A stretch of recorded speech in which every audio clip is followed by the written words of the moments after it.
এবারের বাজেট জনবান্ধব করার চেষ্টা করেছে সরকার।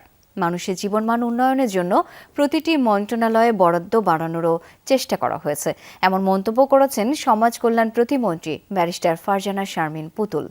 সকালে নাটোরের বাগাতিপাড়ায় দুস্থদের মাঝে হুইলচেয়ার ও চেক বিতরণ অনুষ্ঠানে যোগ দেন তিনি।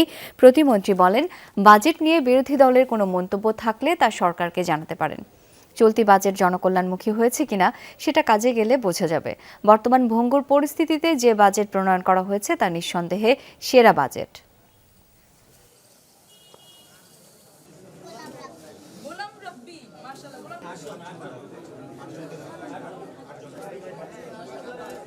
টোটালটাই জনবান্ধব একটি বাজেট দেওয়ার চেষ্টা আমরা করেছি এবং এটার সফলতা ডিপেন্ড করবে কতটুকু আমরা এটাকে এক্সিকিউট করতে পারলাম। এই ভঙ্গুর দশাতে এই মুহূর্তে যে বাজেটটা দেওয়া হয়েছে, দিস দ্য বেস্ট বাজেট মানে এভার যেটা বাংলাদেশে হয়েছে। কারণ এত ভঙ্গুর অর্থনীতি আসলে কইয়ের তেলে কই ভাজার মতো করে কিন্তু আমরা কাজগুলো করার চেষ্টা করছি, যেখানে মূল্যস্ফীতি যেন না ঘটে।